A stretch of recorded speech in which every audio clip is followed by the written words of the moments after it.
یومئذ تعرضون لا تخفی منکم خافیہ، جب وہ قیامت واقع ہو جائے گی، فیومئذ وقعت الواقعہ، وہ واقعہ ہو جائے گا، اور پروردگار کے عرش کو اٹھائے ہوئے ہوں گے 8 فرشتے، اور آسمان بھی پھٹ جائے گا، اور وہ بالکل بھربھرا نظر آ رہا ہوگا کہ اس کی کوئی حیثیت نہیں، جو اس وقت بہت مضبوط نظر آ رہا ہے، اور فرشتے بھی کناروں پر ہوں گے۔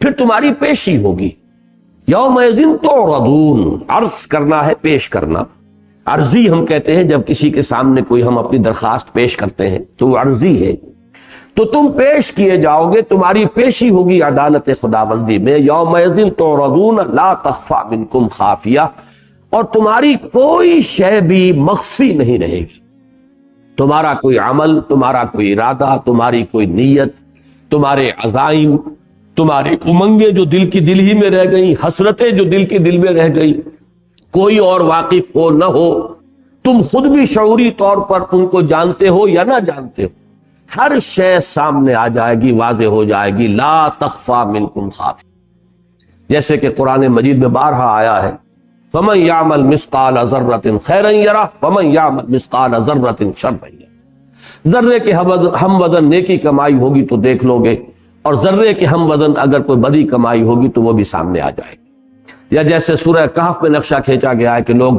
گھبرا جائیں گے، حیران ہو جائیں گے، جب وہ کتاب لا کر رکھ دی جائے گی، وَوُضِعَ الْكِتَابُ اعمال نامہ، تو لوگ کہیں گے مَا لِهَذَا الْكِتَابِ لَا يُغَادِرُ صَغِيرَةً وَلَا كَبِيرَةً إِلَّا أَحْصَاهَا، یہ کیسا اعمال نامہ ہے، اس نے چھوٹی سی چھوٹی چیز کو بھی، مائنیوٹس ڈیٹیلز کو بھی اومٹ نہیں کیا ہے، سب کو اللہ اپنے محفوظ رکھا ہوا ہے، جو آج ہمارے لیے بہت آسان ہے۔ واقعہ یہ ہے کہ قرآن مجید میں جو غیب کی یہ خبریں دی گئی ہیں، آپ کو اپنی یہ خوش بختی سمجھنی چاہیے کہ آپ اس دور میں پیدا ہوئے ہیں جبکہ ان چیزوں کا ماننا بہت آسان ہو گیا۔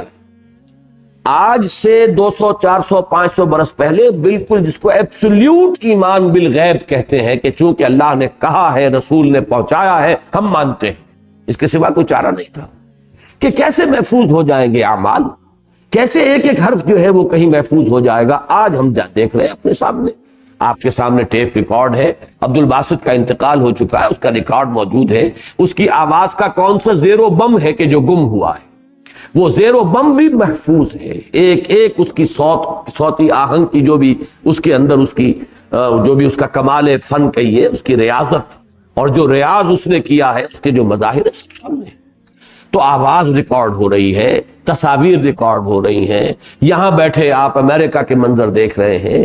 معلوم ایسا ہوتا ہے کہ آج تو ہم یہ کہہ سکتے ہیں کہ وہ کتاب جس کا نقشہ کھینچا گیا ہے سورہ کہف میں، وہ کوئی بہت ہی ہیوج، کوئی بہت جوائنٹ کمپیوٹر ہے جس میں بس ایک بٹن دبے گا اور آپ کی فلم شروع ہو جائے گی کہ یہ ہے آپ کی زندگی کی فلم، اور یہ ہے آپ کے ساتھ آپ کے، اور کوئی ایسے بھی ہوں گے کہ جس سے آپ کی نیتیں بھی، آج اگر ہمارے پاس ایسے آلے آ گئے ہیں جن سے کسی کے جھوٹے اور سچے ہونے کا ہم اندازہ کر لیتے ہیں، دماغ میں جو ویوز اٹھتی ہیں ان کو ریکارڈ کر لیتے ہیں، تو دل کے اندر چھپی ہوئی امنگیں اور ارادے اور نیتیں جو ہیں، کیا عجب کہ یہ جیسے جیسے اور آگے بڑھے ہماری یہ ٹیکنالوجی، تو ان چیزوں کو بھی اس دنیا کے اندر بھی ہم دیکھ لیں کہ کوئی نہ کوئی نقشہ جو ہے اس کا موجود ہے۔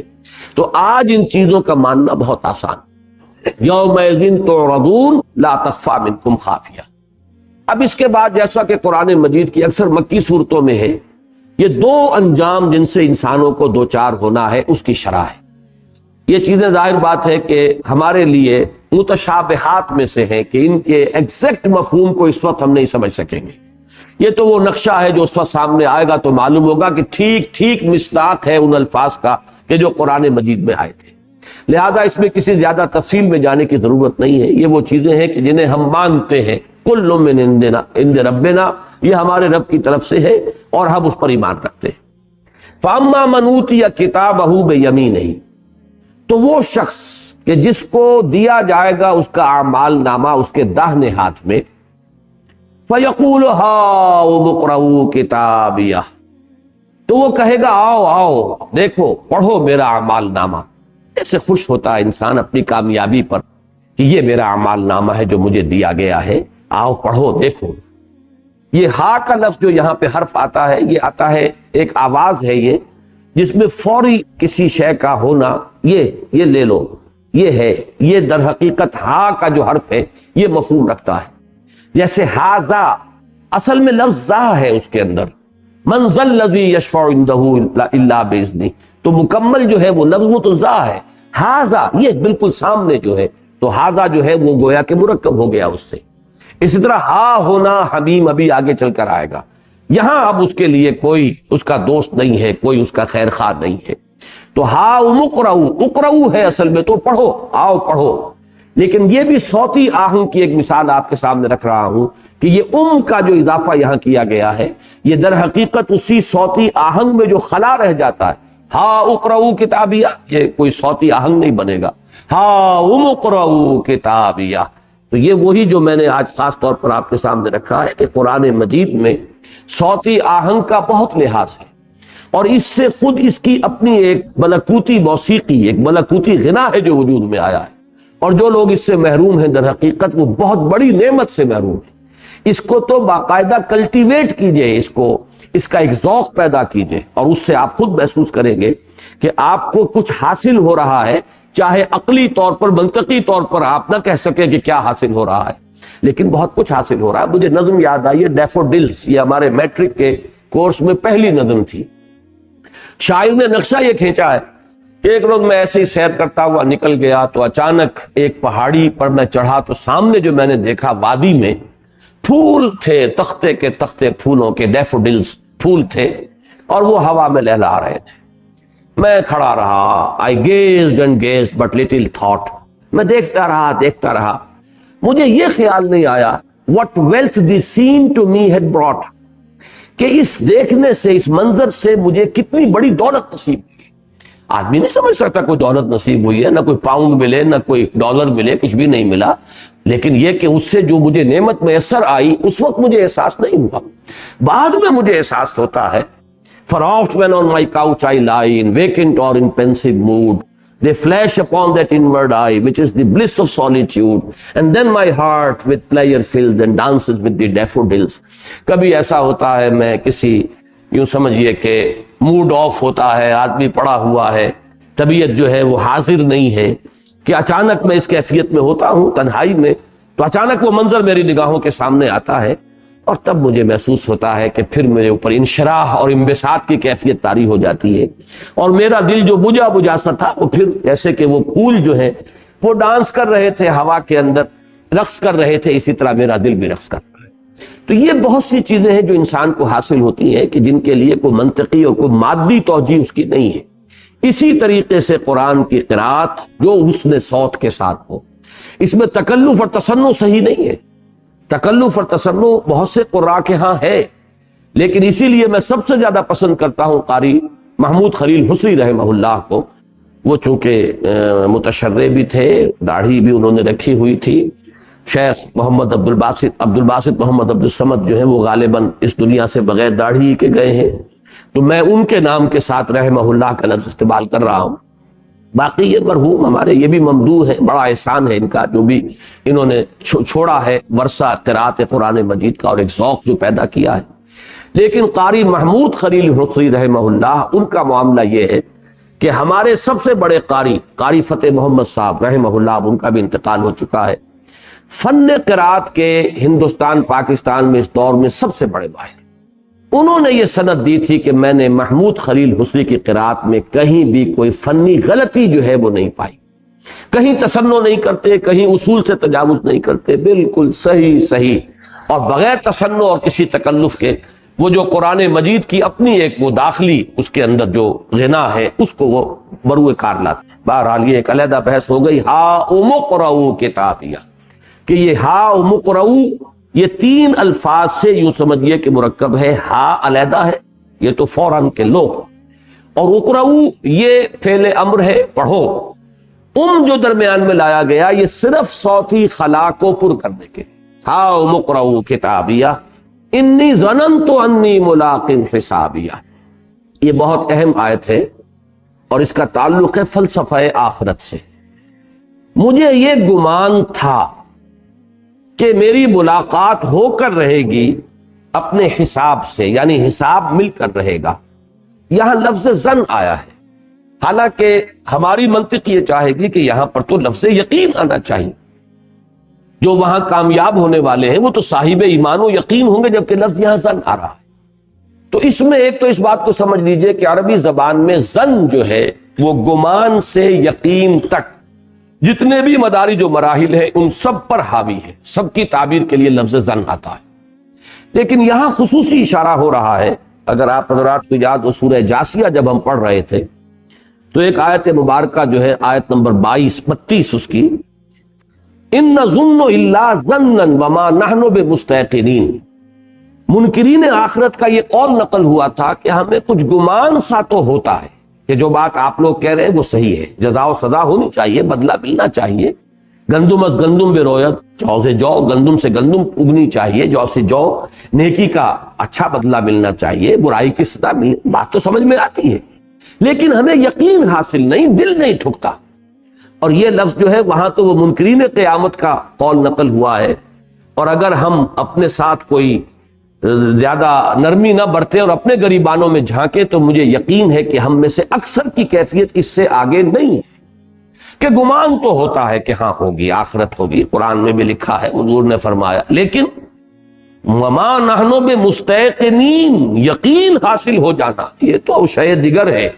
یہ ہو جائے تو اس کا تو نتیجہ یہی نکلے گا کہ کن فی الدنیا کانک غریب و عابر سبیل، یہ اس کا منطقی نتیجہ ہے۔ پھر دنیا میں جی نہیں لگے گا، انسان ایسے گزر جائے گا کہ بازار سے گزرا ہوں، خریدار نہیں ہوں، دلچسپی نہیں ہوگی، وہ اس کو اپنے لیے سمجھے گا کہ یہ میرے لیے اپنے دوست سے ہجر کا ایک معاملہ ہے، اللہ میرا ولی ہے اور اس دنیا میں ہوں تو ایک ہجر کا پردہ ہے جو میرے اور اس کے درمیان حائل ہے۔ اس سے بھی آگے بڑھ کر دنیا سجن المومن و جنت الکافر، وہ تو اسے اپنے لیے قید خانہ سمجھے گا اگر یقین پیدا ہوتا ہے۔ جیسے حضور کی ایک حدیث یاد آئی کہ جو کچھ میں جانتا ہوں اگر تم اس کا عشر عشیر بھی جان لو تو کبھی تمہارے ہونٹوں پر مسکراہٹ تک نہ آئے۔ وہ حقائق جو ہے آخرت کے جو میرے سامنے ہیں، اگر میں جو کچھ جانتا ہوں اگر کہیں تمہارے علم میں اس کا کوئی اس حصہ بھی آ جائے تو پھر یہ کہ کبھی مسکرا نہ سکو گے۔ فَلْيَبْكُوا كَثِيرًا وَلْيَضْحَكُوا قَلِيلًا، ان کو تو چاہیے فَلْيَضْحَكُوا قَلِيلًا وَلْيَبْكُوا كَثِيرًا، چاہیے کہ ہنسیں کم روئیں زیادہ، اس لیے کہ جو شدید حالات آنے والے ہیں، جو مراحل آنے والے ہیں، اگر ان پر یقین ہو جائے تو مسکراہٹ کہاں سے آ جائے گی چہرے پر۔ تو اسی طریقے سے یوں سمجھیے کہ وہ یقین اگر پیدا ہو جائے تو یوں سمجھیے کہ انقلاب آ جائے سمجھیے۔ لیکن یہاں ایک نقطہ ہے اور بہت عمدگی سے اسے تعبیر کیا ہے مولانا امین احسن اصلاحی صاحب نے، جو حضرات میں دلچسپی رکھتے ہو وہ حصہ ضرور پڑھ لیں، کہ واقعہ یہی ہے کہ جو غیبی امور ہیں ان پر ایمان کا آغاز ظن ہی سے ہوتا ہے۔ وہ یقین کہ جو ہمیں اپنے بچشم سر کوئی شے دیکھ کر حاصل ہوتا ہے، وہ یقین تو آخرت پر نہیں ہوتا، کم سے کم ابتدا میں۔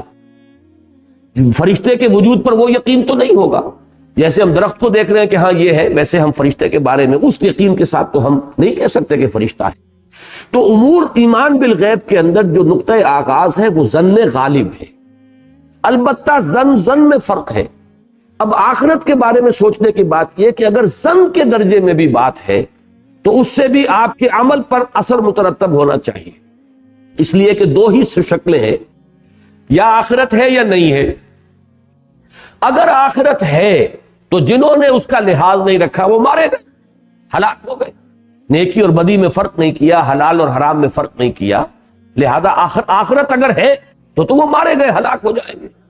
لیکن یہ کہ اگر آخرت نہیں ہے، فرض کیجئے بالفرض، تب بھی جن لوگوں نے آخرت پر ایمان رکھتے ہوئے نیک اعمال کیے وہ گھاٹے میں تو نہیں رہے، کہاں گھاٹا رہا؟ نہ ہونے سے کوئی انہیں نقصان نہیں ہوگا، لیکن بالفرض وہ ہو گئی تو کیا ہوگا؟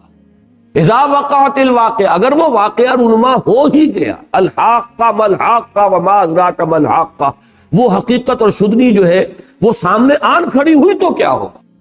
یہ ہے در حقیقت وہ بات کہ جہاں سے انسان کے عمل میں تبدیلی آنی شروع ہو جانی چاہیے۔ پھر یہ عمل ہے جو یقین میں اضافہ کرتا چلا جاتا ہے، پھر انسان کے اندر سے اس کے اور جو باطن کے اندر مضمر جو شہادتیں ہیں وہ اور اجاگر ہوتی ہیں۔ اسی لیے قرآن مجید میں آتا زادتہم ایمانا، ان کے ایمان میں اور اضافہ ہوتا چلا گیا، یہاں تک کہ واقعہ یہ ہے کہ یقین کا وہ درجہ بھی پھر پیدا ہو جاتا ہے جس کو کہ حدیث جبرائیل میں جو احسان کے ضمن میں آیا، کانک تراہ فإن لم تکن تراہ فإنہ یراک، ایسے ہو جاتا ہے کہ جیسے انسان اللہ کو دیکھ رہا۔ اور صحابہ کرام سے یہ بات مروی ہے، حضور فجر کی نماز کے بعد لوگوں سے کچھ گفتگو فرمایا کرتے تھے کہ کیسا کسی نے خواب دیکھا ہو وہ خواب بیان کرتا تھا۔ ایک صحابی سے آپ نے پوچھا کیسا صبح تھا، کیسی صبح ہوئی؟ اب یہ ایک عام سوال بھی ہو سکتا تھا کہ مزاج پرسی جیسے ہوتی کیسا حال ہے، ان کا جواب جو تھا غیر معمولی تھا، اصبحت مومنا حقا یا رسول اللہ، اے اللہ کے رسول میری صبح تو بڑی سچے ایمان کے ساتھ ہوئی۔ تو اب یہ معاملہ ذرا غیر معمولی تھا، تو حضور نے پوچھا لکل شیء صفت فما صفت ایمانک، ہر شے کی کوئی صفت ہوتی ہے جس سے اس کو پہچانتا ہے آدمی، تو تم جو کہہ رہے ہو کہ مومنا حقا، جو یہ کیفیت تمہیں نصیب ہوئی ہے صبح، آج صبح اس کیفیت میں تم نے کی ہے، تو اس کی کوئی صفت بیان کرو۔ تو انہوں نے عرض کیا کانی انظر الی الجنہ کانی انظر الی النار، حضور میرے یقین کی کیفیت یہ ہے کہ میں تو گویا کہ اپنی آنکھوں سے جنت کو دیکھ رہا ہوں اور اپنی آنکھوں سے جہنم کو دیکھ رہا ہوں، یعنی جیسے کسی شے کو بچشم سر دیکھ کر انسان کو یقین ہوتا ہے وہ یقین ہے مجھے۔ تو یہ چیز ناقابل حصول نہیں ہے، لیکن یہ کہ اس میں جہاں تک غیبی امور کا تعلق ہے جتنی بھی رمق انسان کو میسر آ گئی اسے غنیمت سمجھے اور اس سے آگے عمل شروع کرے اس کے اعتبار سے، اور یہ عمل جو ہے مزید اس کے ایمان کے اندر اضافے کا موجب ہوگا۔ انی ظننت انی ملاق حسابیہ، مجھے گمان تھا یا مجھے یقین تھا کہ مجھے میرا حساب مل کر رہے گا، میں جو کام بھی کر رہا ہوں اللہ تعالیٰ کے اجر و ثواب کی امید میں تو میری ملاقات ہوگی، میری وہ جد و جہد، میری وہ محنت، میری ایثار، میری قربانی جو ہے ضائع جانے والی نہیں ہے۔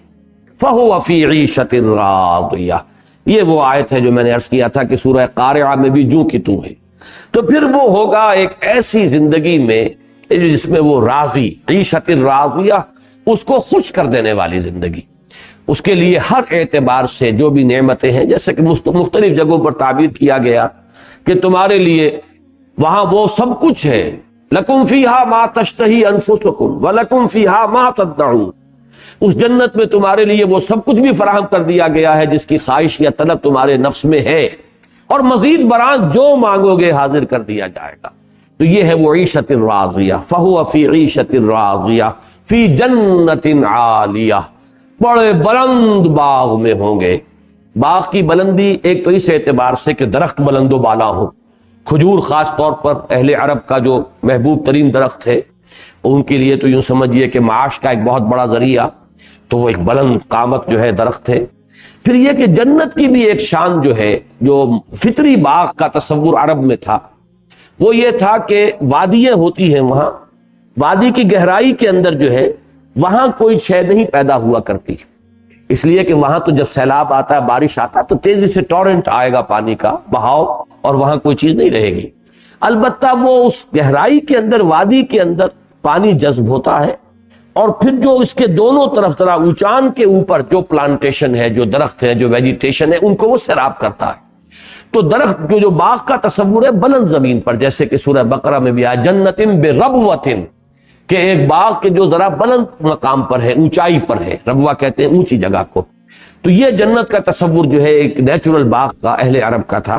تو فی جنت عالیہ، بلند باغ میں، قطوفہا دانیہ، اب یہ اس کا کنٹراسٹ ہے۔ باغ کے بلند ہونے کا مطلب یہ نہیں ہے کہ وہ خوشے جو ہے ان درختوں کے پھلوں کے خوشے وہ بھی اونچے ہیں اور مشقت کوئی کرنی پڑے گی چڑھ کر کھجور کے درخت پر چڑھ کر کھجور اتارنا جو ہے کوئی آسان کام نہیں۔ قطوفہا دانیہ، اس کے جو خوشے ہوں گے وہ جھکے ہوئے ہوں گے، قریب ہوں گے، کہ بغیر کسی مشقت کے جب بھی خواہش ہو ادھر ہاتھ کیا اور وہ پھل جو ہے وہ حاصل کر لیا۔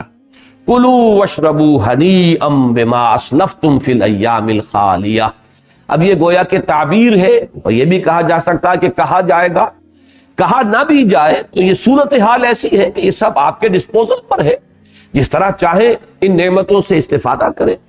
کلوا واشربوا، کھاؤ اور پیو، ہنیئا، رچتا پچتا، بما اسلفتم فی الایام الخالیہ، بعوض ان نیکیوں اور اعمال کے جو تم نے پہلے کیے گزشتہ دنوں میں۔ خال جو ہے یہاں پر آیا ہے، خلا کہتے ہیں گزر جانے کو، تلک امۃ قد خلت لہا ما کسبت ولکم ما کسبتم، تو یہ ایام من خالیہ وہ دن جو گزر گئے، یعنی دنیا میں جو تم نے اپنے اعمال کمائے تھے یہ اس کا صلہ ہے۔ کلوا واشربوا ہنیئا بما اسلفتم فی الایام الخالیہ۔ ہنی کے لفظ کو سمجھ لیجئے، کہ ہنی کا مادہ آتا ہے کل ما یلحق لا یلحق بہ مشقۃ ولا یعقب وخامۃ، ہر وہ شے کہ جس کے حصول میں مشقت نہ ہو اور اس کے بعد اس کا کوئی مضر اثر نہ ہو، اور خاص طور پر واصلہ فی الطعام، کھانے پینے کی چیزوں میں، یعنی کھانے پینے کی چیزوں میں وہ شے جو بلا تردد بلا مشقت حاصل بھی ہو جائے، لیکن اس کے پھر کوئی گرانی نہ ہو، ایک طبیعت کے اندر جو ہے اس سے کوئی برائی کا برا اثر پیدا نہ ہو، وہ رچ پچ جائے۔ یہ جو ہمارے ہاں معاشرہ ایک محاورہ ہے رچ پچ جانا، یہ ہنی، اسی سے لفظ تہنیت ہے، تہنیت باب تفریل ہے، اسی سے مبارکباد کے لیے تہنیت، یہ شے آپ کو مبارک ہو، یعنی اس شے کی برکتیں آپ کو حاصل ہو اور اس کے کوئی شر کا پہلو جو ہے اس سے آپ کو سابقہ پیش نہ آئے، تو ہنی سے وہ تہنیت کا لفظ ہے۔ اب اس کے برعکس یہ سائملٹینیس کنٹراسٹ جو قرآن مجید میں ہر جگہ ہے، جب اہل جنت کا ذکر آ گیا، کامیاب ہونے والوں کا ذکر آیا، تو اب ناکام ہونے والوں کا ذکر، اور ابتدائی صورتوں کے اندر ناکام ہونے والوں کا ذکر زیادہ تفصیل سے، اس لیے کہ ابتدائی صورتوں میں انذار کا رنگ غالب ہے، یا ایھا المدثر قم فانذر، معاشرہ بگڑا ہوا ہے تو ظاہر بات ہے بگڑے ہوئے لوگ اکثر تو وہی ہے کہ جو اس دوسرے انجام سے دوچار ہونے والے ہیں، لہذا انذار کا تقاضا یہ تھا کہ یہ جو دوسرا رخ ہے اس کو زیادہ شرح و بسط کے ساتھ بیان کیا جائے۔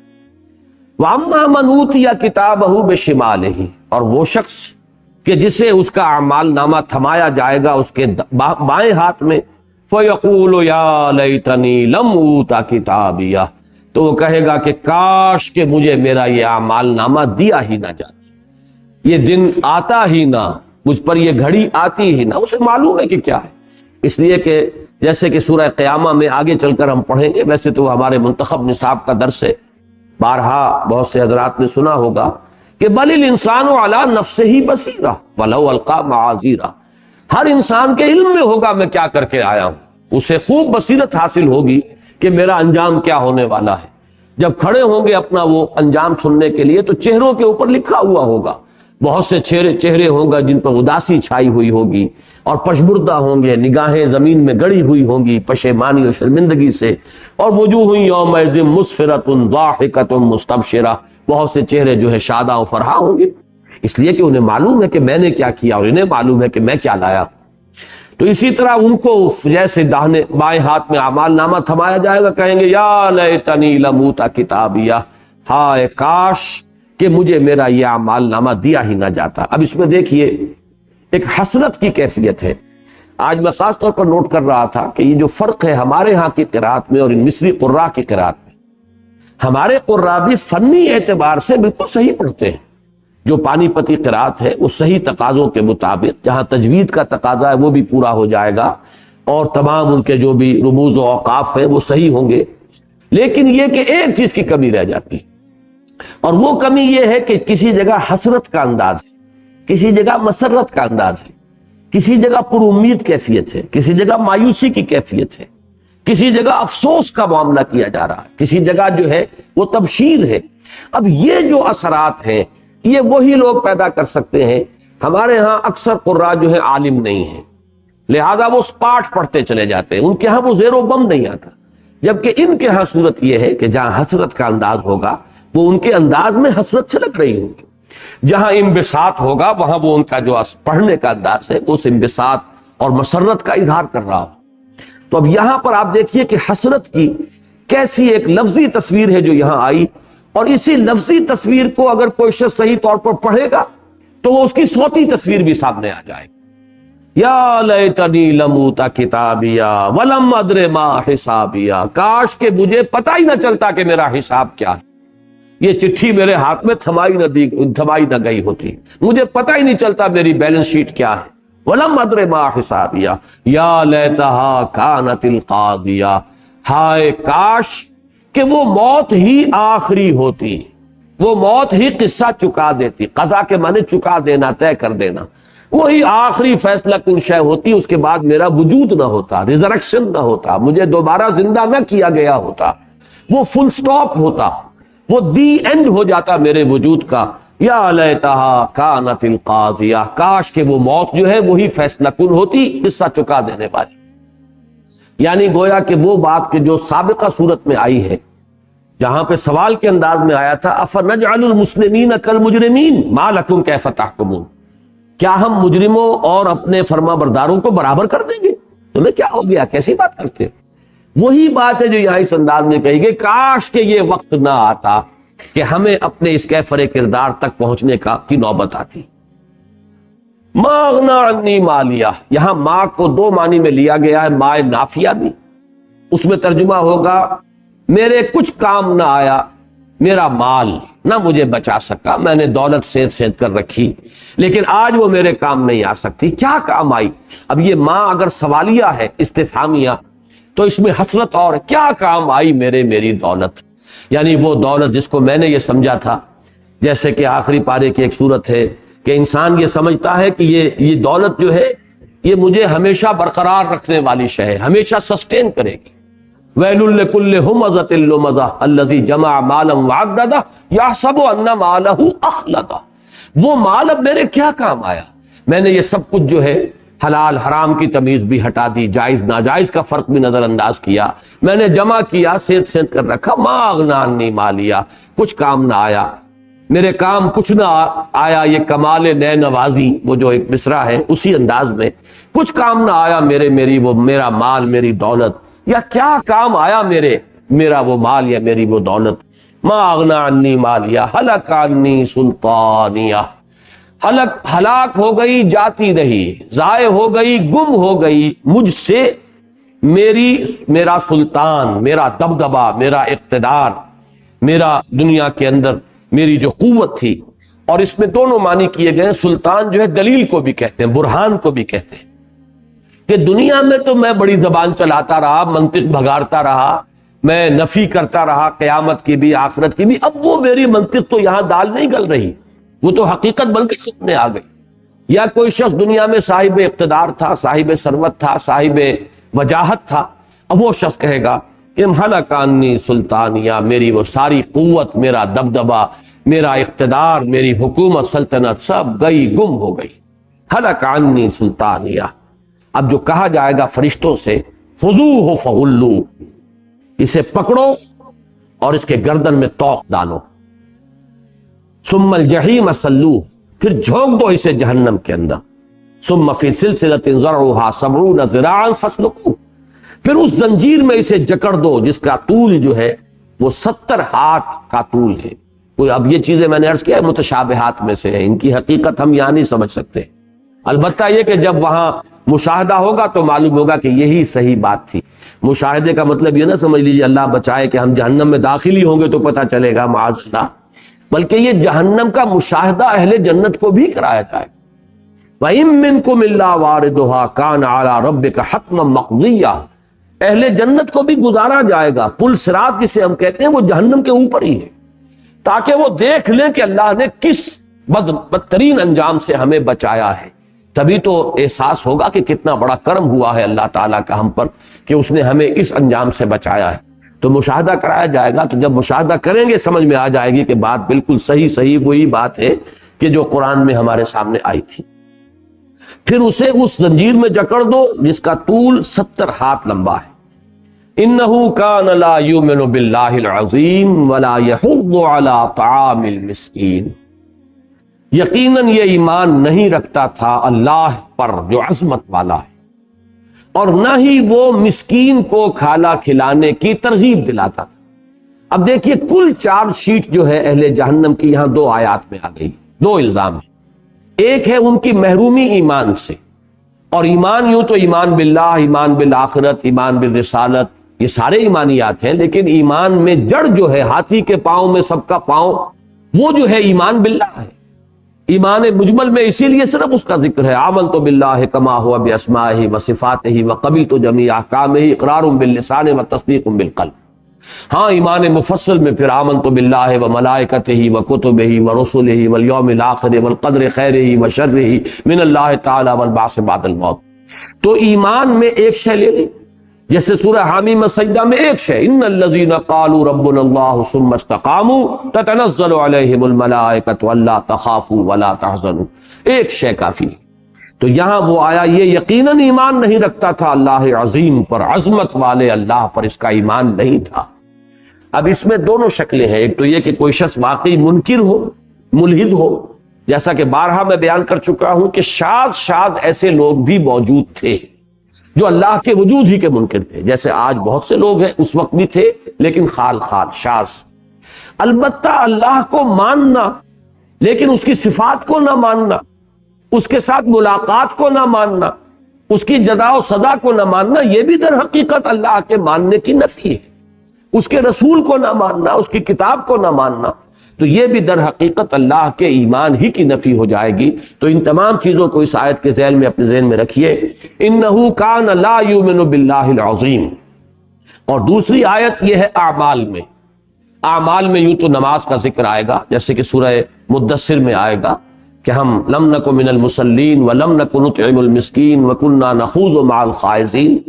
لیکن اعمال میں نوٹ کر لیجئے، ایک اعمال ہے اوامر و نواہی شریعت کے، یہ چوٹی ہے اصل میں اعمال کی، اس کے نیچے ہے اخلاقیات۔ اصل جڑ جو ہے وہ عام اخلاقیات ہے، اور عام اخلاقیات کے اندر جو بنیادی جس کو آپ کہیں گے بیسک مورلز، بیسک مورالٹی، اس میں اصل شے کیا ہے؟ سخاوت۔ فاما من اعطا واتقا وصدق بالحسنى۔ اس سخاوت میں بھی ایک تو یہ کہ آپ خود کسی کو کھانا کھلا رہے ہیں، غریب کو، مسکین کو، اور ایک یہ ہے کہ آپ دوسرے کو ترغیب دے رہے ہیں۔ یہ اس سے بھی اور نیچے آ گیا کہ دوسرے کو ترغیب دلانے کے لیے بھی تیار نہیں تھا۔ یہ گویا کہ ہر خیر سے خالی ہونے کے لیے یہ الفاظ تعبیر کیے گئے، اس لیے کہ دوسرے کو انسان اس لیے ترغیب نہیں دلاتا کہ پلٹ کر کوئی مجھ سے نہ کہہ دے کہ تم بھی تو صاحب استطاعت ہو، تم کیوں نہیں یہ کام کرتے۔ تو گویا کہ انسان کا بالکل خیر سے خالی ہو جانا عمل کے اعتبار سے اس کے لیے جو بہت ہی اہم اور جامع الفاظ ہیں، وَلَا يَحُضُّ عَلَىٰ طَعَامِ الْمِسْكِينِ، وہ مسکین کو، غریب کو، محتاج کو، بھوکے کو کھانا کھلانے کے لیے کسی اور کو بھی ترغیب نہیں دلاتا، مبادا کوئی پلٹ کر مجھ سے کہہ دے کہ تم خود یہ کام نہیں کرتے۔ تو اب یہ دو آیات میں انسان کے ایمان اور عمل دونوں کی نفی ہو گئی کہ یہ اس بدترین انجام سے اس لیے دو چار ہو رہا ہے یہ شخص، انہ کان لا یؤمن باللہ العظیم ولا یحض علی طعام المسکین۔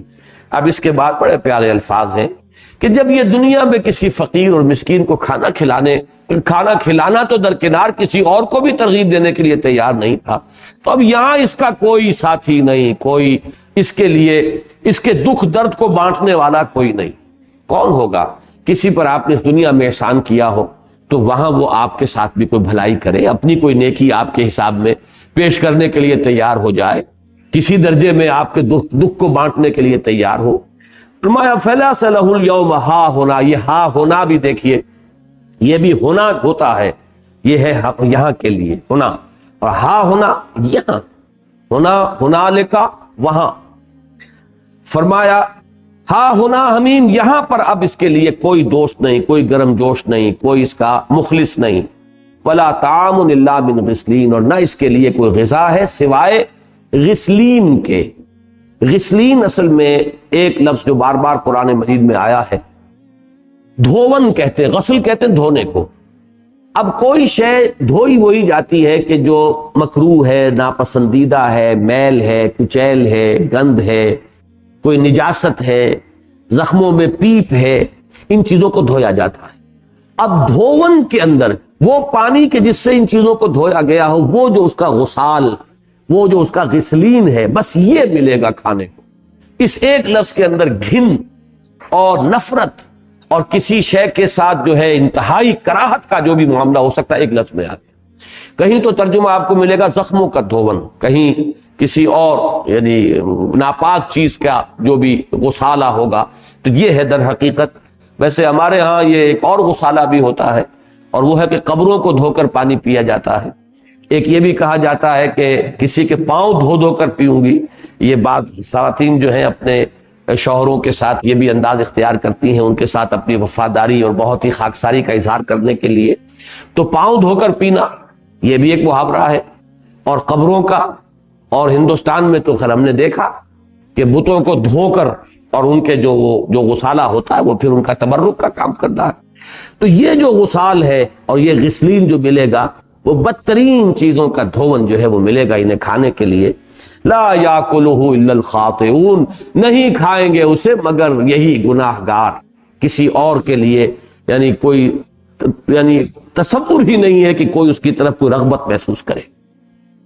اب اس کے بعد دوسرا رکوع شروع ہوا، اور یہ جیسا کہ میں نے عرض کیا سورۃ النجم سے بھی، سورۃ الواقعہ سے بھی اس کی بڑی گہری مناسبت ہے، اور سورہ قلم جو اس کی سابق صورت ہے اس کا جوڑا ہے. فلا اقسم بما تبصرون وما لا تبصرون، یہ لا جو ہے یہاں پر نفی کے لیے نہیں ہے، نہ ہی زائد ہے. مفہوم کیا ہے؟ جیسے کبھی ہم کہتے ہیں نہیں، یہ بات یوں نہیں ہے، ایک نہیں ہم پہلے لے آتے ہیں کہ جو مخاطب جو بات کہہ رہا ہے اس کی پہلے نفی کر دو کہ یہ بات نہیں ہے بالکل جو تم کہہ رہے ہیں. لیکن نہیں تو یہ انگریزی میں نے I swear by the day of judgment لا اقسم بیوم القیامہ، تمہارا یہ خیال ہے قیامت نہیں ہوگی، تمہارا یہ خیال باطل ہے، پادر ہوا ہے، ہو کر رہے گی اور مجھے قسم ہے اس کی. تو یہ انداز قرآن مجید میں دو سورتوں کے تو آغاز میں بھی ہے، لا اقسم بیوم القیامہ اور لا اقسم بہذا البلد. لیکن یہ ہے کہ بہت سی سورتوں کے شروع میں کے درمیان میں یہ انداز آیا ہے، فلا اقسم بما تبصرون وما لا تبصرون انہ لقول رسول کریم. تو نہیں، میں قسم کھاتا ہوں اس کی بھی جو تم دیکھتے ہو اور اس کی بھی جو تم نہیں دیکھتے. یقیناً یہ ایک بہت معزز اور محترم پیغامبر کا لایا ہوا کلام ہے. وما ہوا بقول شاعر، یہ کسی شاعر کا قول نہیں ہے. قلیلا ما تؤمنون، کم ہی ہے جو ایمان تم لاتے ہو، کم ہی مانتے ہو. ولا بقول کاہن، نہ ہی یہ کسی کاہن کا کلام ہے. قلیلا ما تذکرون، کم ہی ہے نصیحت جو تم اخذ کرتے ہو. اب اس میں ایک بات تو بالکل واضح ہو گئی کہ مقسم علیہ کیا ہے، قرآن مجید کی حقانیت. ان کے اس خیال کی نفی کی جا رہی ہے کہ یہ کسی شاعر کا قول ہے یا کسی کاہن کا کلام ہے، اس کی نفی، اور اس کا اس بات کہ انہو لقول رسول کریم، یہ ایک بہت معزز بہت باعزت پیغامبر کا لایا ہوا کلام ہے، اس کی زبان سے منتقل ہوا ہے. اب یہاں پہ سب سے پہلی جو ہے اور طرف بات وہ یہ ہے کہ فلا اقسم بما تبصرون وما لا تبصرون سے مفہوم کیا ہے. نمبر ایک تو اسے عام رکھیے اگر تو دو عالم ہیں، ایک عالم غیر مرئی ہے، ایک عالم مرئی ہے. ایک وہ کہ جو ہمارے حواس کی گرفت میں ہے، یہ عالم خلق ہے. ایک وہ جو ہمارے حواس سے ماورا ہے، اسے عالم ارواح کہیں، عالم امر کہیں. الا لہ الخلق والامر، گویا کہ یہاں ان دو کے حوالے سے کل کائنات اور کل موجودات کا احاطہ کر لیا گیا. جو کچھ تم دیکھتے ہو اس کی بھی قسم ہے اور جو کچھ تم نہیں دیکھتے اس کی بھی قسم ہے. یعنی یہ دو عالم گواہ ہیں اس بات پر.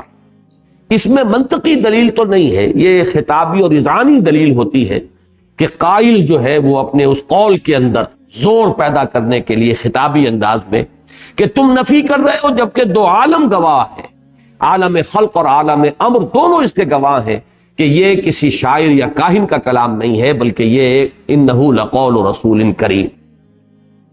اس سے ذرا نیچے اتریے تو جو شے نظر میں آ رہی ہے وہ ہے مشاہدہ، اور وہ ہے محمد الرسول اللہ صلی اللہ علیہ وسلم کے بارے میں دو باتیں کہ جو سورہ قلم میں آئی ہیں. ہر شخص جو آنکھ رکھتا تھا وہ دیکھ سکتا تھا کہ وہ مجنون نہیں ہے. کوئی مجنون ایسا اتنا منضبط اس کی زندگی ہو، اتنے اعلیٰ اس کے اخلاق ہو، اتنا متوازن اس کا قول ہو، اس کا کلام ہو، کوئی ایسا مجنون کبھی ہوا؟ جیسا کہ نون والقلم وما یسطرون ما انت بنعمت ربک بمجنون، یہ ہر آنکھ رکھنے والے شخص کے سامنے کے مشاہدے کی بات تھی. دوسرا مشاہدہ وَإِنَّكَ لَعَلَىٰ خُلُقٍ عَظِيمٍ، اے نبی آپ تو بہت اعلیٰ اخلاق پر، اخلاق کی بلندیوں پر فائز. یہ دونوں چیزیں وہ ہیں ما تبصرون جو تم دیکھ رہے ہو. البتہ آپ اس پر منطق تمہیں آگے لگانی ہوگی، وہ عقل سے کام لینا ہوگا. یہ ما لا تبصرون میں آئے گا کہ کیا ایسا شخص مجنون ہو سکتا ہے؟ کیا ایسا شخص جھوٹا ہو سکتا ہے؟ کیا اس نے کبھی کسی سے جھوٹ بولا ہے؟ کیا اس نے کبھی کسی کو دھوکہ دیا ہے؟ کیا اس نے کسی کے ساتھ کبھی خیانت کا معاملہ کیا ہے؟ اب یہ ہے پھر تمہاری عقل جس کو استعمال کرو، یہ ہے وہ شے، وہ تعقل کا پروسیس وہ استدلال جو نظر آنے والی شے نہیں ہوتی، یہ تعقل کا پروسیس جو ہے یہ انویزیبل ہے۔ تو تمہارا مشاہدہ بھی گواہ ہے، تمہاری عقل بھی گواہ ہے، تم مانو یا نہ مانو، لیکن میں قسم کھاتا ہوں تمہارے مشاہدے کی بھی اور تمہارے تعقل کی بھی، جو بھی صلاحیت جو فیکلٹی ہم نے تمہارے اندر رکھی ہے۔ اس سے بھی ذرا آگے اتر کر میں نے آج اس آیت پر غور کیا ہے تو میرا ذہن منتقل ہوا ہے سورہ حج کے آخری رکوع کی آیت جو ہمارے منتخب نصاب میں شامل ہے۔ رسالت کی دو کڑیاں ہیں، اللہ یستفی من الملائکۃ رسلا ومن الناس، یہ جو چین ہے رسالت کی، اس کی دو کڑیاں ہیں۔ پہلے ملک، رسول ملک ہے جبرائیل، جس نے اللہ سے لیا اور محمد کو پہنچایا صلی اللہ علیہ وسلم۔ دوسری کڑی ہے رسول بشر محمد الرسول اللہ صلی اللہ علیہ وسلم، انہوں نے جبرائیل سے لیا اور امت کو پہنچایا، انسانوں تک پہنچایا۔ تو رسالت جو در حقیقت اللہ کے پیغام کو انسانوں تک پہنچانا، یہ ہے اس کا مقصد۔ حجت قائم کر دینا کہ وہ یہ نہ کہہ سکے کہ ہم تک تیری بات پہنچی نہیں، تیرا حکم ہم تک پہنچایا نہیں گیا۔ اس حجت کو ختم کرنے کے لیے، قطع عذر کے لیے رسالت جو ہے وہ اللہ تعالیٰ نے اس کا سلسلہ جاری فرمایا، اور اس چین کی دو لنکس ہیں، رسول ملک، رسول بشر۔ رسول ملک ہے ما لا تبصرون، جسے تم نہیں دیکھتے، اور رسول بشر ہے ما تبصرون، فلا اقسم بما تبصرون وما لا تبصرون۔ یہ دونوں گواہ ہیں اس پر، ان دونوں کی در حقیقت ثبوت کے اندر پیش کیا جا رہا ہے، اس لیے کہ حضرت جبرائیل علیہ السلام کا ذکر قرآن مجید میں دوسرے مقامات پر بھی آیا، تو گویا کہ حضرت جبرائیل کا تذکرہ یہاں کر کے نفی کی جا رہی ہے کہ یہ کوئی کاہن کا قول نہیں، اس لیے کہ کاہن کے پاس لانے والے پیغام ہوتے ہیں جنات یا خبیث ارواح، وہ ان کو آ کر ان کے کانوں میں پھونکے مارتے ہیں۔ اس کی نفی کی گئی کہ اس کا لانے والا جبرائیل ہے، رسول کریم ہے۔ اور دوسری طرف شاعر جو سامنے ہوتا ہے تمہارے موجود، اس کا کردار بھی تم جانتے ہو۔ قرآن مجید میں جیسے اکثریت کا نقشہ کھینچا گیا ہے، الم تری انہم فی کل واد یہیمون انہم یقولون ما لا یفعلون، قول و عمل میں تضاد ہوگا، کبھی ادھر کی ہانکیں گے، کبھی ادھر کی ہانکیں گے، کبھی وہ مبالغہ آمیزی کر رہے ہوں گے۔ تو یہ ان کا کردار ہوتا ہے جو محمد الرسول اللہ کے کردار میں، جس کی کہ قطعاً کوئی شائبہ ہی مشابہت کا موجود نہیں۔ تو گویا کہ انہی دونوں چیزوں کی نفی جو اگلی آیت میں آ رہا ہے، وما ہوا بقول شاعر، یہ تو ہے بما تبصرون، تم دیکھ رہے ہو محمد الرسول اللہ صلی اللہ علیہ وسلم کو، تمہاری نگاہوں کے سامنے موجود ہے۔ ان کی شخصیت کی کوئی مناسبت مشابہت شعراء کی شخصیت سے نہیں۔ اور دوسری طرف ولا بقول کاہن، یہ کاہن کا قول بھی نہیں ہے، اس لیے کہ کاہن کے قول کا منبع اور سرچشمہ ہوتے ہیں جنات اور وہ خبیث ارواح۔ یہاں پہ تو اس کا لانے والا جو ہے وہ جبرائیل ہے، رسول کریم ہے، جس کے بارے میں سورہ تکویر میں آئے گا، رسول انہ لقول رسول کریم ذی قوت عند ذی العرش مکین مطاع ثم امین، یہ ان کی شان ہے۔ اسی کو سورہ النجم میں بیان کیا ہے، علمہ شدید القوی ذو مرۃ فاستوی وہو بالافق الاعلی ثم دنا فتدلی۔ تو حضرت جبرائیل علیہ السلام کا ذکر جو ہے سورہ تکویر میں اور سورۃ النجم میں آ چکا ہے۔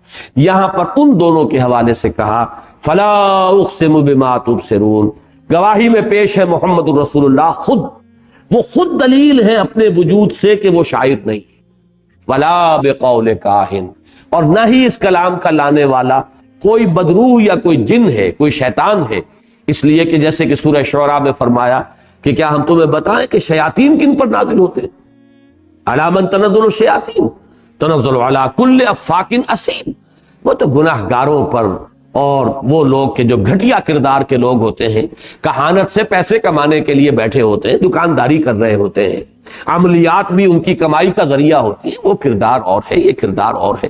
تو یہ گویا کہ فلا اقسم بما تبصرون وما لا تبصرون انہ لقول رسول کریم، یہ تو ایک رسول کریم کا لایا ہوا کلام ہے۔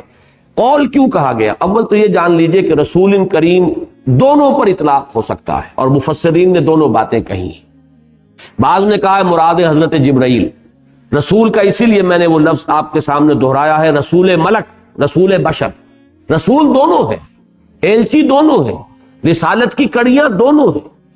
وہ ایلچی ہے، وہ فرستادہ پیغامبر فرشتوں میں سے، یہ فرستادہ پیغام پر ایلچی انسانوں میں سے، تو رسول کے لفظ کا اطلاق دونوں پر ہوگا۔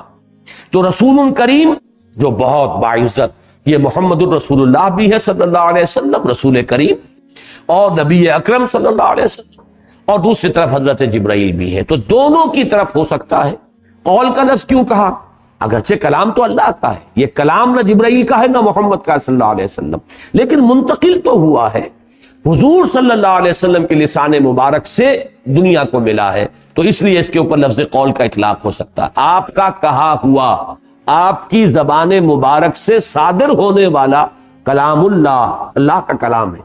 جیسے تورات میں آیا ہے، وہ جو پیشن گوئی ہے، اس میں الفاظ یہ آئے ہیں کہ میں یہ اس کتاب استثناء میں پیشن گوئی ہے حضور کے بارے میں، حضرت موسیٰ سے خطاب کر کے اللہ نے فرمایا ہے کہ میں ان کے بھائیوں میں سے تیرے مثل ایک رسول اٹھاؤں گا، اس کے منہ میں اپنا کلام ڈالوں گا۔ یعنی چونکہ بنی اسرائیل کے بھائی بنی اسماعیل ہیں، تو ان بنی اسرائیل کے بھائیوں میں سے اے موسیٰ میں تیرے مانند ایک رسول اٹھاؤں گا، صاحب شریعت، صاحب کتاب۔ یہ گویا کہ یہ وہ مشابہت ہے حضور صلی اللہ علیہ وسلم اور حضرت موسیٰ کے درمیان۔ تیرے مانند ایک رسول اٹھاؤں گا، اس کے منہ میں اپنا کلام ڈالوں گا۔ تو یہ کلام جو ہے محمد الرسول اللہ صلی اللہ علیہ وسلم کی زبان مبارک سے آپ کے یعنی منہ سے لوگ سن رہے ہیں صلی اللہ علیہ وسلم، لیکن کلام اللہ کا ہے۔ تو قول سے یہ دھوکہ نہیں کھانا چاہیے کہ یہ آپ کا کلام ہے، معاذ اللہ، بلکہ اس کا اطلاق مجازن اس لیے ہو رہا ہے کہ بہرحال زبان لسان محمدی سے یہ کلام منتقل ہوا لوگوں تک، اور جبرائیل کی زبان سے یہ کلام آیا محمد الرسول اللہ تک، تو دونوں کے اعتبار سے قول کا لفظ جو ہے اس کا اطلاق کیا جا سکتا ہے۔ انہ لقول رسول کریم وما هو بقول شاعر، اور ہرگز نہیں ہے یہ قرآن کسی شاعر کا کلام۔ قلیلا ما تؤمنون، کم ہی ہے جو تم مانتے ہو یا ایمان لاتے ہو۔ اس کا ایک مفہوم تو یہ بیان کیا گیا ہے کہ یہاں فعل جو ہے ارادہ فعل کے معنی میں ہے، یہ مولانا اصلاحی صاحب کی تعبیر ہے کہ تم ماننا چاہتے ہی نہیں، تمہارے اندر در حقیقت ماننے کی طلب ہی نہیں ہے، اس لیے نہیں مان رہے، ورنہ حقیقت تو مبرہن ہو گئی۔ لیکن ایک دوسری تعبیر مجھے اس سے زیادہ بہتر معلوم ہوتی ہے اور مطابق واقعہ معلوم ہوتی ہے، اس لیے کہ جو شخص بھی قرآن مجید کو سنتا تھا اس کے دل میں ایمان کسی نہ کسی درجے میں ابھرتا تھا۔ یہ دوسری بات ہے کہ مصلحتیں، چودراہٹ، اپنی جو بھی یعنی تعصب جو بھی آپ کہیں وہ اس کو دبا دیتا۔ تو قلیلا ما تؤمنون، مانتے ہو تم لیکن بہت کم مانتے ہو۔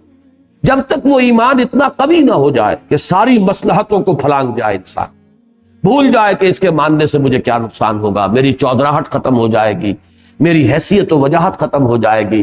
عالم جو تھے یہود کے علماء، انہیں آخر کیا بات مانے تھی اس کے ماننے میں کہ ہماری سیادت، قیادت اور ہمارا جو ایک دبدبہ ہے روحانیت کا اور مذہبی پیشوائی کا، وہ ختم ہو جائے گا۔ ورنہ پہچانتے تو اس طرح تھے کہ یعرفونہ کما یعرفون ابناءہم، ایسے پہچانتے ہیں جیسے اپنے بیٹوں کو پہچانتے ہیں۔ تو معلوم ہوا کہ ایمان تو لازماً پیدا ہوتا ہے، لیکن وہ ایمان اتنا قوی نہیں ہو پاتا کہ وہ تمام مصلحتوں اور تمام جو بھی راستے کے موانع ہیں اور جو رکاوٹیں ہیں وہ ان سے عہدہ برا ہو کر اور نبردآزما ہو کر ان کو کراس کر جائے، ان ہرڈلز کو۔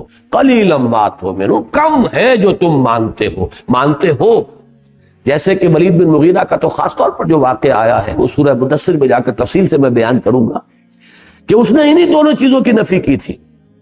جب اس کے سامنے کہا گیا کہ یہ شاعر ہے محمد، صاحب کہا نہیں بھائی، میں جانتا ہوں شعراء سے میری دوستیاں ہیں، بڑے قادر الکلام شعراء جو ہیں ان سے میرے مراسم ہیں، میں جانتا ہوں شاعروں کو بھی اور شاعروں کے کلام کو بھی پہچانتا ہوں، یعنی آج کی زبان میں کہا جائے گا میں ناقد بھی ہوں، تنقید بھی کر سکتا ہوں، میں ایویلیویٹ کر سکتا ہوں کسی کا کلام کس درجے کا ہے۔ محمد جو کلام پیش کر رہے ہیں وہ شاعری نہیں ہے۔ اب لوگ چونکے کہ یہ کیا ہوا، جادو چل گیا شاید ان پر محمد کا صلی اللہ علیہ وسلم۔ پھر سجیسٹ کیا گیا کہ کہنا چاہیے کہ کاہن ہے، کاہن کا کلام، انہیں اس کی بھی نفی کی۔ قطعاً نہیں، میرے کاہنوں سے بھی تعلقات ہیں، میں ان کے کردار کو جانتا ہوں، ان کی زندگیوں سے واقف ہوں، ان کا کلام بھی گول مول ہوتا ہے، ذو معنی عین ہوتا ہے، ادھر بھی لگ جائے ادھر بھی لگ جائے، وہ ایسے اکثر و بیشتر ایسی وہ باتیں کرتے ہیں، یہ کاہن کا کلام نہیں ہے۔ تو اس پر پھر جب لوگ چونکے اور انہوں نے گھیراؤ کیا کہ معلوم ہوتا ہے کہ تم تو گئے ہمارے ہاتھ سے اور تم پر محمد کا جادو چل گیا صلی اللہ علیہ وسلم، تب پھر وہ نقشہ آئے گا سورہ مدثر میں، پھر اس نے وہ ڈرامہ کھیلا ہے جیسے کہ تدبر کر رہا انہ فکر وقدر فقتل کیف قدر ثم قتل کیف قدر ثم نظر ثم عبس وبصر ثم ادبر واستکبر. قرآن مجید نے ایسا نقشہ کھینچ دیا ان الفاظ میں. سورہ مدثر میں جب ہم پڑھیں گے کہ پورا ڈرامہ اس نے کھیلا ہے کہ بڑا غور کر رہا ہے، سوچ رہا ہے، پھر اس نے کہا کہ ہاں یہ ان ھذا الا سحر یوسر، ہاں یہ جادو ہے اصل میں جو چلا آ رہا ہے، منتقل ہو گیا ہے. تو یہ دو چیزیں جو تھی کہی جا رہی تھیں جن کا یہاں پہ کہ نفی کی گئی ہے، انہی دو کا ذکر اس واقعے میں ہے جو ولید بن مغیرہ کے ساتھ پیش آیا. ما ہوا بقول شاعر قلیلا ما تؤمنون، یعنی ایمان کے قریب وہ آ گئے. قسمت کی خوبی دیکھیے، ٹوٹی کہاں کمند، دو چار ہاتھ جب کے لبے بام رہ گئے، قریب آ گیا. لیکن پھر وہ دولت اپنی اور وہ چودراہٹ جو ہے وہ پاؤں میں بیڑیاں بن کر وہ چیزیں پڑ گئیں اور وہ ایمان نہیں لایا. جیسے ہرقل کا انجام ہوا، پہچان چکا تھا حضور کو اور تقریباً ایمان لانے کے لیے آمادہ ہو چکا تھا، لیکن چاہتا یہ تھا کہ میری پوری سلطنت جو ہے کنورشن اختیار کر لے، تمام میرے عمرائے سلطنت اور نائبین سلطنت اور تمام جو بڑے بڑے ان کے مذہبی پیشوا تھے مان لے، تاکہ جیسے کبھی این بلاک کنورشن ہوئی تھی رومن امپائر کی کرسچینٹی کی طرف، ایسے ہی این بلاک کنورشن ہو جائے تاکہ یہ نظام انٹیکٹ رہے، میری شہنشاہی کو کوئی گدن نہ پہنچے. خطرہ صرف یہ تھا اور اسی وجہ سے محروم رہ گیا بدبخت. تو فرمایا قلیلا ما تؤمنون، کم ہے جو ایمان تم لاتے ہو. لاتے تو ہو ایمان، مانتے بھی ہو، لیکن کم، اتنا نہیں کہ وہ تمام وہ نعرہ مستانہ بن کر اور وہ تمہاری تمام جو بھی رکاوٹیں ہیں ان کو وہ عبور کر جائے. ولا بقول کاہن، نہیں یہ کسی کاہن کا قول ہے. قلیلا ما تذکرون، کم ہی ہے جو نصیحت تم اخذ کرتے ہو. یعنی یہ بھی تمہارے اپنے دل میں سے گواہی اٹھتی ہے کہ یہ کاہن کا کلام نہیں ہے، لیکن یہ کہ تم اس کو ماننے کو تیار نہیں. تنزیل من رب العالمین، یہ تو اس کی تنزیل ہے. اس پر بارہا گفتگو ہو چکی ہے کہ باب تفعیل کا خاصہ ہے، کسی کام کو درجہ بدرجہ تدریجن ایک تھوڑا تھوڑا کر کے لیکن بڑے اہتمام کے ساتھ پایہ تکمیل کو پہنچانا، یہ باب تفعیل کا خاصہ ہے. تعلیم کے معنی وہ جو بھی آپ کا شاگرد ہے اسے بات سمجھانی ہے، تدریجن سمجھانی ہے، تھوڑا تھوڑا کر کے سمجھانی ہے، اس کے ذہن میں بٹھانی ہے بات. صرف یہ نہیں کہ بس بتا دیا، بتا دینا اعلام ہے. اعلام کے معنی بتا دینا. تعلیم کے معنی ہے اس کے اندر اتارنا، اس کے ذہن کے اندر اسے جانشین کرنا. یہ چیز جو ہے وہ ہے تعلیم. تو تنزیل بھی ہے، یہ اللہ کی طرف سے تنزیل ہو رہی ہے، تھوڑا تھوڑا کر کے اتر رہا ہے، اہتمام سے، حفاظت کے ساتھ. من رب العالمین، تمام جہانوں کے پروردگار کی طرف سے، رب کی طرف سے. یہ آیت بین ہی سورہ واقعہ میں بھی موجود ہے. وہاں پر بھی جیسا کہ میں نے عرض کیا تھا وہی دو آیتیں اسی انداز میں آئی ہیں قسم کی. فلا اقسم بمواقع النجوم وانه لقسم اللہ تعالی عظیم انه لقرآن کریم فی کتاب مکنون لا یمسہ الا المطہرون تنزیل من رب العالمین. ولو تقول، بس ایک مضمون اب رہ گیا اس میں کہ جو اہمیت والا ہے اس کو سمجھ لیجئے، پھر ہمارا آج کا یہ درس الحمدللہ مکمل ہو جائے گا. وَلَوْ تَقَوَّلَ عَلَيْنَا بَعْضَ الْأَقَاوِيلِ، اور اگر کہیں یہ یعنی محمد صلی اللہ علیہ وسلم خود گھڑ کر کوئی بات ہماری طرف منسوب کر دیں. دیکھیے قول سے تقول باب تفاعل، تفاعل میں تکلف اور تصنع ہوتا ہے. کوئی خود گھڑ کر کوئی بات ہماری طرف منسوب کر دیں، اگر بالفرض محال اس کو کہیے. وَلَوْ تَقَوَّلَ عَلَيْنَا، علینا یعنی ہم پر کہیں خود اور نسبت ہماری طرف کر دیں کہ یہ بات اللہ نے کہی ہے. اگر کہیں یہ محمد صلی اللہ علیہ وسلم سے یہ جرم اگر کہیں سرزد ہو جائے تو کیا ہوگا. یہ ہے بہت سخت آیت ہے. یہ اس میں سختی کا رخ در حقیقت حضور کی طرف نہیں ہے بلکہ ان لوگوں کی طرف ہے جو یہ باتیں بنا رہے تھے. اس وقت غصہ اور غضب جو ہے اللہ کا ان پر ظاہر ہو رہا ہے. بظاہر جو ہے الفاظ حضور کے بارے میں آ رہے ہیں. اگر ہمارا یہ رسول اپنے جی سے گھڑ کر کوئی ایک کلمہ بھی ہماری طرف منسوب کر دے تو ہم تو اس کا داہنا ہاتھ پکڑ کر اس کی گردن اڑا دیں.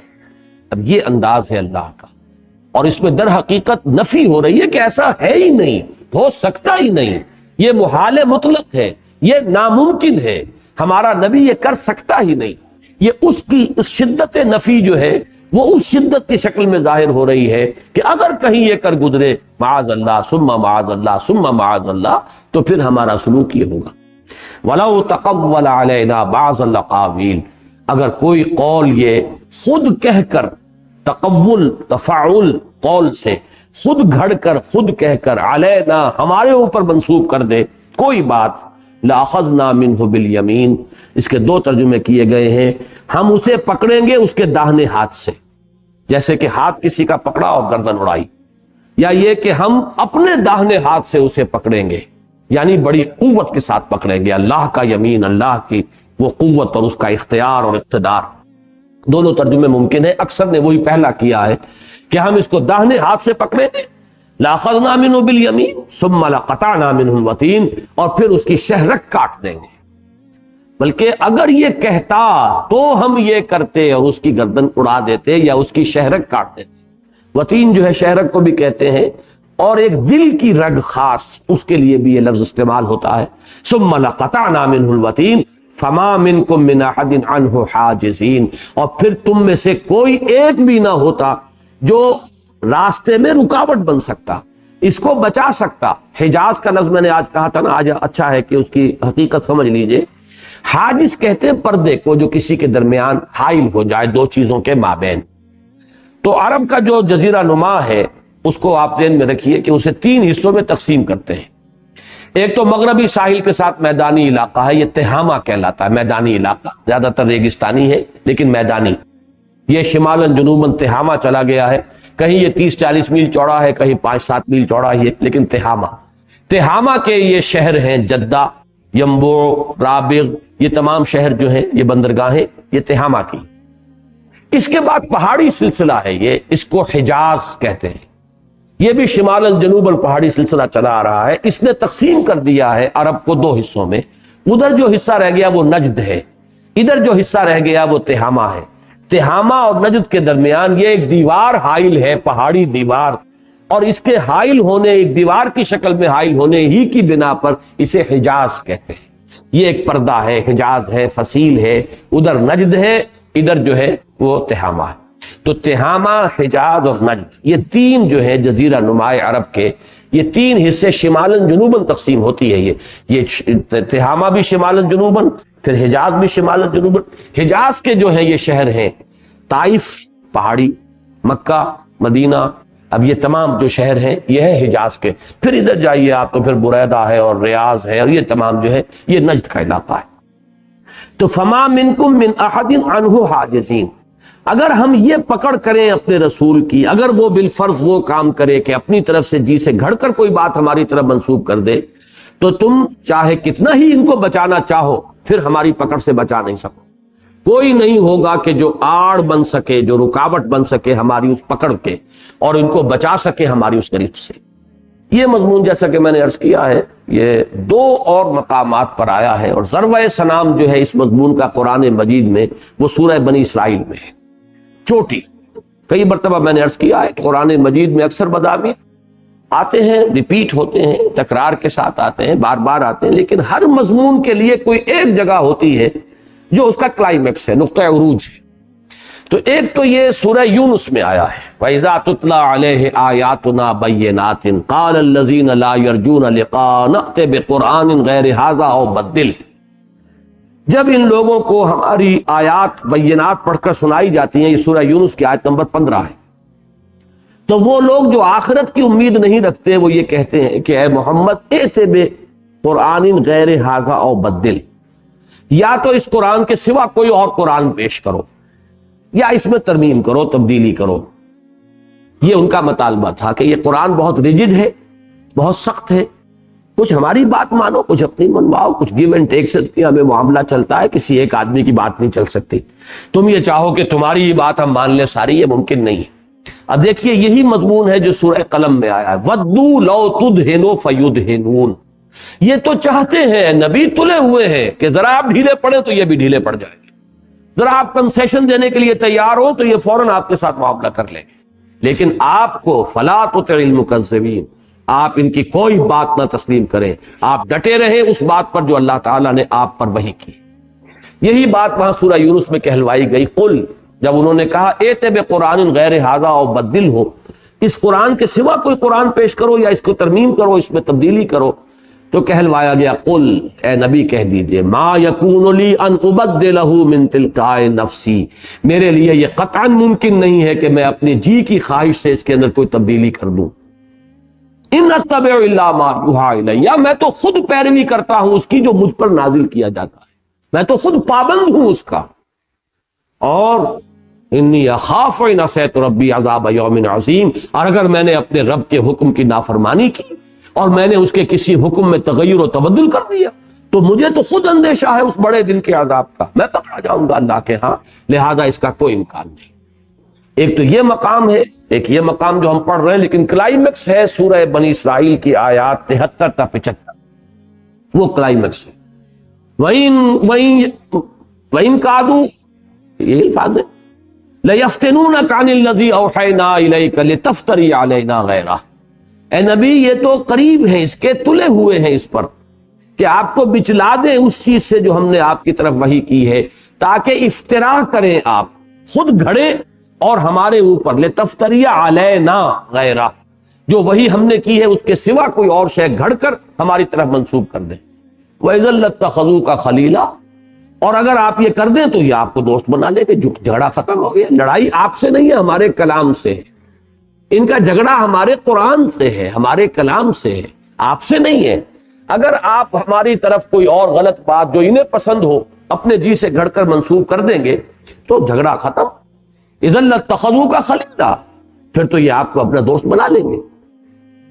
اور اس کے بعد فرمایا ولولا ان ثبتناک لقد کدت ترکن الیہم شیئا قلیلا، اے نبی اگر ہم نے ہی آپ کو جمع نہ دیا ہوتا، ثبات اور استقلال آپ کے اندر ہم نے پیدا نہ کر دیا ہوتا، تو کوئی عجب نہیں کہ آپ ان کے اس مطالبے کے سامنے، اس کے دباؤ کے سامنے کچھ تھوڑا سا جھک ہی جاتے، جھکنے کا کوئی آپ کے اندر رجحان اور میلان پیدا ہو جاتا۔ لیکن اگر ایسا ہو جاتا اذا لذقناک ضعف الحیات وضعف الممات، تو اس صورت میں بالفرض اگر یہ ہو جاتا تو اس صورت میں ہم آپ کو دوہری سزا دیتے دنیا کی اور دوہری سزا دیتے موت کی۔ ثم لا تجد لك علینا نصیرا، اور پھر آپ کوئی بھی اپنے لیے مددگار نہ پاتے، ہمارے خلاف کوئی مدد کرنے والا نہ ہوتا۔ تو وہ 3 آیات 73 تا 75 سورہ بنی اسرائیل وہ اس مضمون کا کلائمیکس ہے جو یہاں بالکل آغاز میں بھی آ گیا ہے، اس لیے کہ بالکل ابتدائی صورتیں ہیں جو ہم اس وقت پڑھ رہے ہیں۔ وَلَوْ تَقَوَّلَ عَلَيْنَا بَعْضَ الْأَقَاوِيلِ لَأَخَذْنَا مِنْهُ بِالْيَمِينِ ثُمَّ لَقَطَعْنَا مِنْهُ الْوَتِينَ فَمَا مِنْكُمْ مِنْ أَحَدٍ عَنْهُ حَاجِزِينَ وَإِنَّهُ لَتَذْكِرَةٌ لِّلْمُتَّقِينَ۔ یہ قرآن تو تذکرہ ہے، نصیحت ہے، یاد دہانی ہے، اب اس پر تفصیل سے گفتگو میں کر چکا ہوں۔ ذکر جو ہے یاد اس کو کہتے ہیں، اور تذکیر یاد دہانی کرانا، کوئی ایسی شے جو پہلے سے یاد تھی لیکن پھر بھول گیا، اس کے لیے یاد دہانی ہوتی۔ اگر کوئی چیز پہلے سے معلوم نہیں تھی اس کے لیے تعلیم کا لفظ آئے گا، تذکیر کا نہیں آئے گا۔ تذکیر کا لفظ آئے گا، تذکرہ، تذکیر، کوئی چیز جو پہلے علم میں تھی لیکن کسی وجہ سے ذہول ہو گیا ہے، بھول گیا انسان، یادداشت کے ذخیرے میں کہیں گہری چلی گئی ہے شے، وہ سب کانشس مائنڈ کے اندر اتر گئی ہے، کانشس لیول پر نہیں ہے، اب اس کو یاد دلانا ہے، یہ ہے تذکیر۔ تو قرآن مجید کی جو بنیادی تعلیمات ہیں وہ فطرت انسانی کی جانی پہچانی ہے، روح انسانی میں وہ تمام چیزیں موجود ہیں، صرف ہمارے نفسانیت کا، شہوانیت کا، ہماری حیوانیت کا پردہ اس کے اوپر پڑ گیا ہے۔ تو قرآن آتا ہے وہ پردے اٹھا کر یاد دلا دیتا ہے وہ چیزیں کہ جو ہماری فطرت کے اندر مثبت ہے۔ وَإِنَّهُ لَتَذْكِرَةٌ لِّلْمُتَّقِينَ، ہاں جیسے سورہ بقرہ میں فرمایا ہُدًى لِّلْمُتَّقِينَ، جن میں خود کوئی طلب ہو، حقیقت کو جاننے کی خواہش ہو، جن میں نیکی اور بدی کا شعور مردہ نہ ہوا ہو، جس میں خیر اور شر کا امتیاز جو ہے کسی درجے میں باقی ہو، وہی لوگ ہیں کہ جن کے اندر یاد دہانی کرائی جا سکتی ہے۔ فذکر انما انت مذکر لست علیہم بمسیطر، زبردستی کسی کے دل میں آپ ایمان نہیں اتار سکتے، آپ داروغہ نہیں ہیں، آپ تذکیر کرائیے، یاد کرائیے۔ جس کے حجابات جو ہے زیادہ گاڑھے نہیں ہیں اس کو یاد آ جائے گا، اور جس کے اوپر رین اور جو زنگ ہے وہ بہت گہرا آ چکا ہے وہ محروم ہے۔ وَإِنَّهُ لَتَذْكِرَةٌ لِّلْمُتَّقِينَ وَإِنَّا لَنَعْلَمُ أَنَّ مِنكُم مُّكَذِّبِينَ، اور اے لوگو ہم خوب جانتے ہیں کہ تم میں ایسے لوگ ہیں جو جھٹلا رہے ہیں۔ اب تکذیب جو ہے یہ ایک ارادی فعل ہے، جان بوجھ کر جھٹلانا، یہ نہیں کہ تم اس کو سمجھ نہیں رہے ہو، یہ نہیں کہ یہ تم پر منکشف نہیں ہو رہا. قلیلا ما تؤمنون قلیلا ما تذکرون. کچھ نہ کچھ جو ہے کہ تھوڑے درجے میں ایمان کی رمق بھی پیدا ہوتی ہے تمہارے اندر، وہ تذکیر جو ہے اس کی بھی تاثیر پیدا ہوتی ہے، تذکر ہوتا ہے، حقائق اندر سے ابھرتے ہیں، اجاگر ہوتے ہیں، لیکن قلیل، کم درجے کے اندر. اور تم آ جاتے ہو اس کو اپنے تعصب کی وجہ سے یا اپنی چودراہٹ کے تحفظ کے لیے تم تکذیب پر اتر آتے ہو. وَإِنَّا لَنَعْلَمُ أَنَّ مِنْكُمْ مُكَذِّبِينَ وَإِنَّهُ لَحَسْرَةٌ عَلَى الْكَافِرِينَ. اور یہی قرآن ہے جو پھر کافروں کے حق میں حسرت بن جائے. یہ حسرت کا دیکھیے لفظ بہت ہی پیارا آیا ہے یہاں، اس لیے کہ اس سورہ مبارکہ میں وہ جو آیات ہم پڑھ چکے ہیں کہ اس کا حال ہوگا یا لیتنی لم اوتا کتابیا ولم ادر ما حسابیا یا لیتہا کانت القاضیہ ما اغنی عنی مالیا ہلک عنی سلطانیہ. اب یہ وہ حسرت کی تصویر ہے. یہ قرآن حسرت بنے گا. یہ کس معنی میں؟ یہ حضور کی وہ حدیث بارہا میں نے سنائی ہے، یاد ہوگی بہت سے حضرات کو، القرآن حجت لک او علیک. یہ قرآن یا تمہارے حق میں حجت اور دلیل ہے یا تمہارے خلاف دلیل ہے. قرآن مجید کو اگر مانو گے، اس کے تذکر سے فائدہ اٹھاؤ گے، اس کی تذکیر سے تذکر حاصل کر لو گے، تو یہ تمہارے حق میں دلیل راہ ہے، یہ تمہارے لیے ہدایت ہے. آج جو میں نے دعا مانگی شروع میں، اس لیے کہ یہ ہمیں آیات آج پڑھنی تھی. اللہم اجعلہ لنا اماما و نورا و ہدی و رحمہ. اے اللہ اس قرآن کو ہمارے حق میں ہدایت اور نور اور رحمت بنا دے، نور بنا دے، روشنی بنا دے، امام بنا دے اسے ہمارا، ہم اس کے پیچھے چلیں. تو یہ شکل جو ہے تو یہ ہمارے حق میں دلیل، اور اگر یہ نہیں تو پھر یہ ہمارے خلاف دلیل بنے گی کہ تم نے قرآن پڑھا، تمہیں قرآن سکھایا گیا، تمہیں قرآن سنایا گیا، تمہیں قرآن سمجھایا گیا، اور پھر تمہارا کردار یہ. تو معلوم ہوا کہ یہ اب حسرت بھی بنے گی، اور اس وقت جو ہے یہ حجت مخالفانہ حجت بن جائے گی. ہمارے اوپر الٹا اللہ تعالیٰ کی طرف سے جو ہے الزام ثابت ہو جائے گا. وہ شخص کچھ عذر پیش کر سکے گا جس نے قرآن کبھی سنا ہی نہیں. اس کے جو حق کا جرم جو ہے اس کے حصے کا وہ ان پر جائے گا جن کے ذمے تھا قرآن پہنچانا، اور انہوں نے پہنچایا نہیں. لیکن جسے قرآن پہنچا نہیں وہ کچھ نہ کچھ عذر پیش کر سکے گا. اے اللہ مجھے تو تیرا کلام پہنچا ہی نہیں، مجھے تو تیری کتاب کا کوئی علم ہی حاصل نہیں ہوا، مجھے تو وہ جو ٹھیکیدار بنے بیٹھے تھے تیرے دین کے، انہوں نے اس کے اوپر جو سانپ بن کر بیٹھے رہے، خزانے کے سانپ، نہ خود فائدہ اٹھایا نہ ہم تک پہنچایا. لہذا ان کے حصے کا جرم جو ہے وہ بھی ان کے ذمے آئے گا جن کی ذمہ داری تھی کہ قرآن پہنچائیں. لیکن جو قرآن کے حامل ہوں، قرآن کے پڑھنے والے ہوں، قرآن کے سمجھنے والے ہوں، اب ظاہر بات ہے کہ ان پر تو آخری درجے میں حجت جو ہے قائم ہو گئی. اور یہی وہ حجت تھی جو ان لوگوں پر قائم ہو رہی تھی کہ جن کو حضور صلی اللہ علیہ وسلم قرآن سنا رہے تھے. یتلو علیہم آیاتنا، ہم انہیں ان پر وہ ہماری آیات پڑھتا ہے، پڑھ کر سناتا ہے. وَإِنَّهُ لَحَسْرَةٌ عَلَى الْكَافِرِينَ وَإِنَّهُ لَحَقُّ الْيَقِينِ. یہ حق ہے اور یقینی ہے. ایک ترجمہ تو یہ کیا گیا ہے، دونوں کو علیحدہ علیحدہ، اور ایک یہ کہ اس کو مرکب کر دیا جائے کہ یہ حقدار ہے یقین کا، اس کے بارے میں کسی یہ مستحق ہے کہ اس پر یقین کامل تمہیں حاصل ہو. یہ کسی شک و شبہ کا کوئی احتمال اس کے اندر موجود نہیں ہے. جیسے سورہ بقرہ کی آیت میں نے پہلے ابھی آپ کو سنائی، ھدی للمتقین، جیسے یہاں فرمایا انہ لتذکرۃ للمتقین، اور سورہ بقرہ میں ہی ہے ھدی جس سے پہلے لا ریب فیہ، اس میں کسی شک اور شبہ کا کوئی شائبہ نہیں. تو انہ لحق الیقین. اور یہی آیت سورہ واقعہ کے اختتام پر بھی آئی ہے، ان ھذا لہو الحق الیقین.